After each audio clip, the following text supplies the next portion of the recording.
Mike Bond here in Tampa with UFC welterweight Geoff Neal. Geoff, I know it's been a couple months since your last fight and everything. I know you were coming out of that one a little bit banged up. How are you just feeling right now, health-wise?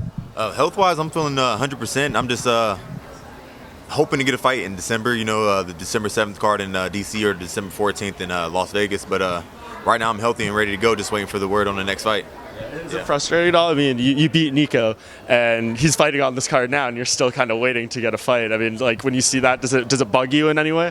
I mean, a little bit just because I'm antsy to get back in there, but I'm patient. You know what I mean? And I trust the process. The right fight will come at the right moment. You know what I mean? I don't want to rush things. I know something will come soon, so I'm just going to sit here and be patient and just wait for my turn. Is that the kind of challenging part of moving up the rankings? Like when you get into the UFC, you'll fight anyone. Like you just want to make your name, you want to fight consistently. But like once you break into those rankings, you need to be somewhat more selective if you want to get where you want to be, which is obviously the belt. So like, is it tough to kind of balance your instinct of just wanting to fight, but then what's best for your career? Yeah, for sure. Like, you know what I mean? Like when I first started MMA, it was just so easy to get a fight. I could get a fight every week if I wanted to. Like there's so many option to choose from. Then like once I got in the UFC, I expected the same thing, but my trajectory, like after winning 2 fights, I got kind of bumped up there real quick. So like my selection of people that I could fight just like narrowed down. So it's different and it's kind of frustrating, but I guess it's a good thing, that I'm up here. Yeah, I mean, you're like, when people talk about the welterweight division, it's always interesting, but when kind of people talk about all the contenders and guys on the rise, I feel like you kind of get overlooked a little bit, maybe kind of the dark horse of this division. Does that frustrate you in any way, or do you feel like, eventually your time and your success and your notoriety is going to come? Yeah, exactly. Eventually my time will come. Like, you know what I mean? Like I'm just 4-0 in the UFC, you know what I mean? They're going to overlook me, but my next fight, I'm going to knock the guy out, and then they're going to be like, oh shit, I forgot about Geoff Neal, and then my name's going to start buzzing again, but it's all good. They'll know my name one day. Yeah.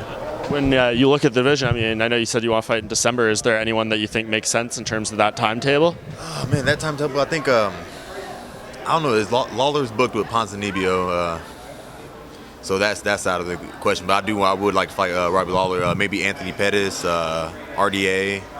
Those are fights that I'm looking at right now.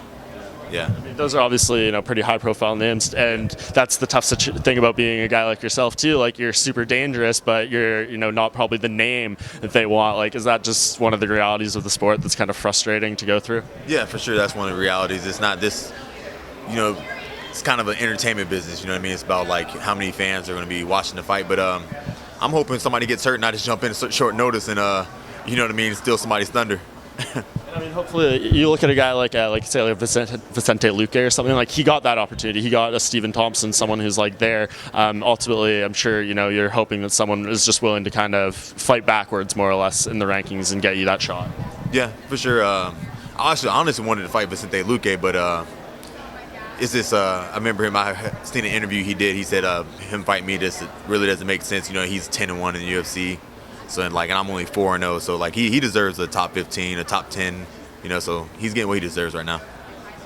Where did this just kind of? I mean, it seems like you're very self-aware of your situation and like have an understanding. Is that something you've kind of always had? Whether it's life outside the cage or inside the cage in terms of your career. Yeah, like honest, like it pays to have like honest conversations with yourself. You know what I mean? My ego says I should be fighting like for the belt right now. You know what I mean? That's like my ego talking. But like whenever I like go home at night and I really reflect on the day and like where my life is, like I'm real honest with the things that I talk to myself about, so this is one big thing about me. I'm always honest with myself, and I'm honest with where I'm at the time.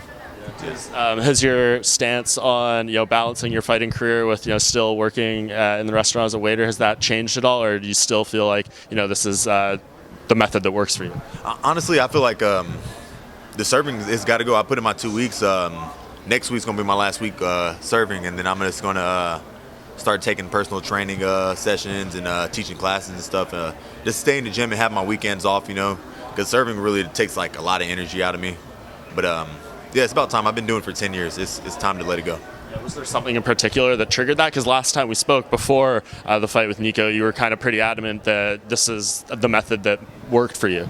Just going to work and like I just at work and I'm angry, you know what I mean, for no reason. I'm not an angry person, you know what I mean, but every time I went to work, I'm like, why the fuck am I here right now? Like, fuck this guy, fuck work, fuck my managers, it's just, I don't know, I'm done with it. I'm ready to be a full-time fighter.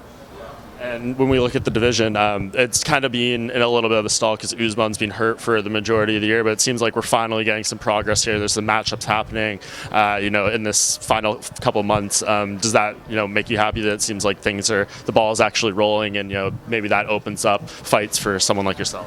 Yeah, I mean, I'll be happy once I get a fight. They can be fighting, but until I get something signed for December 14th or December 7th, I won't be happy. Who do you think wins that fight between Usman and Colby? Usman. I mean, I'm hoping it's Usman, but on paper, I got Usman winning. I feel like Colby can't do anything to him, but you never know. It's a fight, so. Yeah. When you say you can't do anything, I mean, is it just because maybe there's not that proven knockout power, or what do you think in that sense? Their styles will Colby's a good wrestler, Usman's a good wrestler. Like their styles will cancel each other out, and then it's going to have to be who can stand up and bang. And I feel like Usman takes the edge on the stand up. You're the first welterweight since Usman to, I believe, start 4-0 in the UFC. Is that a sign of things to come in the future? You're going to follow that road, and maybe you're the guy who's 10-0 in the UFC, holding that belt not too long from now.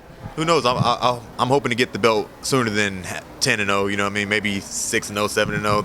That's the goal. But that's my goal. I want to be undefeated in the UFC. I don't want to take any losses. I already took my 2 losses before I got in the UFC. Now I'm here, and I want to keep it clean.